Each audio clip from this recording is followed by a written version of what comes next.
amplifies what you've done. When you Right. broke, when you broke, you are who you are.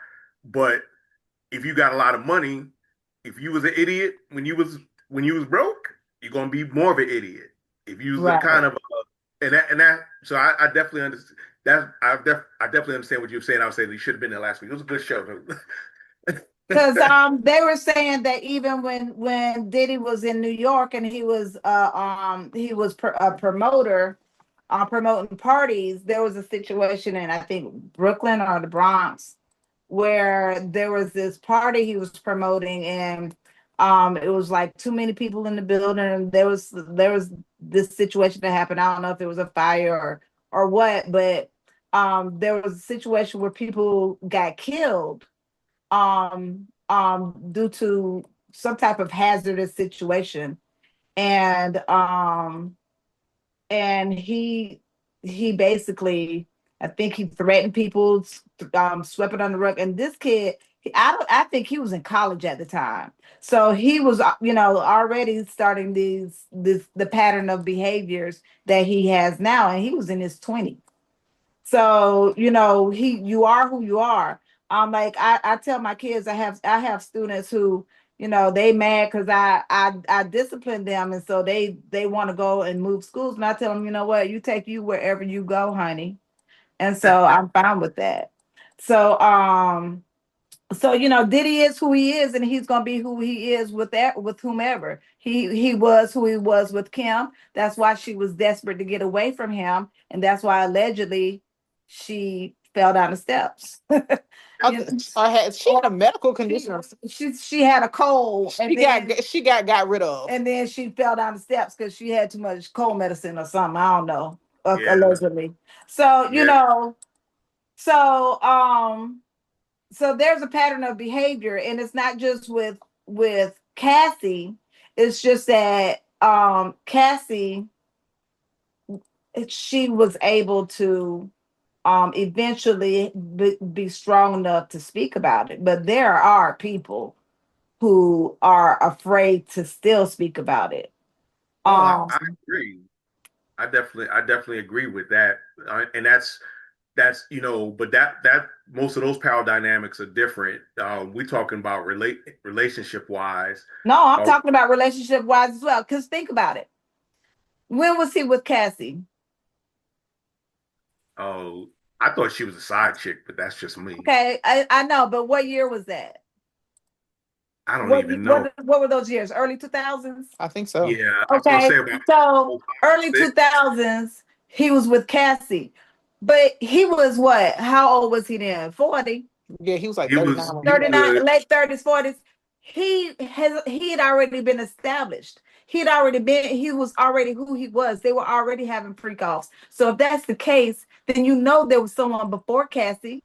There were Oh people yeah. before him. He had already established a behavior, a pattern of behaviors. By the time he got to her, he'd already perfected who he was in that manner. So there are people before her who he practiced on. And he probably got it with NDAs and So that everything. right, they are either too afraid or dead. Yeah, and sometimes that's with people that deal with him. That seems to be both. Hey, Right. Apple, what's going on, Apple? Hey, I was just here listening, and everybody makes a valid point. But I said this before when we brought up this subject. I want to say like a month ago. He's been doing this. It's not anything new. It's just coming to the forefront now.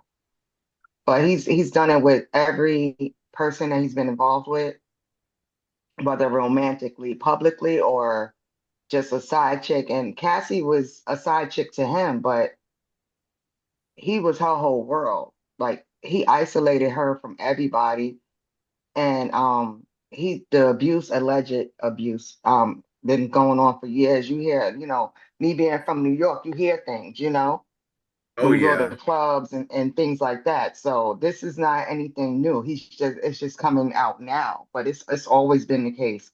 Everybody always said if you party with him, expect some freaky things to go on. I'm glad that she finally decided to, to speak up about it. And I think what put her over the edge is when Kim Porter died.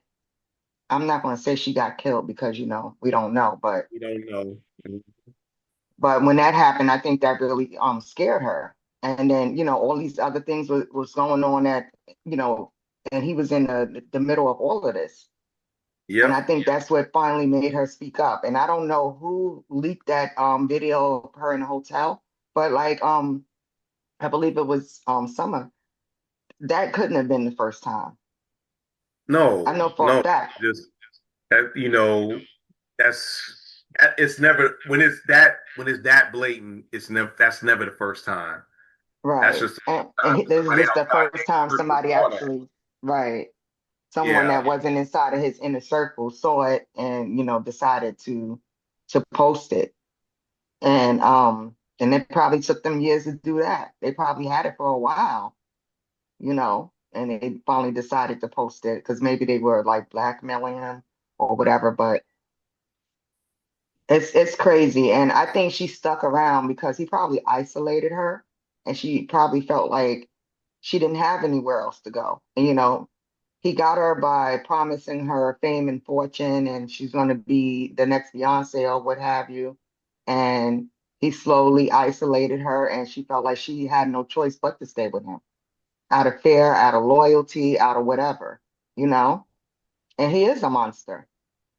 Yeah, no, nobody. I don't think anybody in Blackville will disagree with you unless they was on his payroll, because Right, he keeps goons on speed dial allegedly. right. Yeah, allegedly. What's And going on, man? Hey, just enjoy the summer. Yeah, it's crazy. It's crazy out this piece. Um, like Apple saying, her living in New York, she's privy to a lot more. I'm not gonna say gossip, but a lot more street intelligence than we are the farther away from New York. What do you feel? Have you ever known anybody that was in a difficult relationship? So when I was with my son's dad, that was a difficult relationship because I think I can see how people can stay because for myself, it was a lot of infidelity and growing up a Christian woman, it was like I forgive you. But they continue to do the same thing. And when they're first dating you, they shower you with stuff and and treat you right because they're trying to get you. And once they get you, they feel like they don't have to do anything. And it was a lot of verbal abuse and once had a physical incident. Um, but I hit him back. But I just didn't like I felt like if I would have married him, that it would have heightened the physical violence because he would have felt like he had me then and I was just stuck. And then I stayed with him because I was in college when we were together and I got pregnant and I didn't have insurance. And so I said, oh God, now I got to stay with him. And so I stayed with him, but I learned that, sometimes when you think that you don't have any alternatives, that having no alternatives is better than staying with somebody that's abusive. I understand that, and so what made you actually decide it was time to extricate yourself from the situation? Um, Arguing all the time, and my son was small because when I left him, he was like 2. And I remember growing up babysitting for my aunt, and they would go out, and every Sunday morning, they would be into a big argument, and then they would go to church. And I said, that's not the life that I want, is to be arguing all the time. I just felt like it should be better. So my mom came over and she said, you don't look right. And you can always come home. And that was my moment. Like, okay, time to go, you know. And You he missed your tried show to, last week too. We talked about that too. Go on. Yeah. Thanks for watching. This is the man with the golden voice, the lady's choice, and of course, smooth as a Rolls Royce, saying, never make love by the garden gate.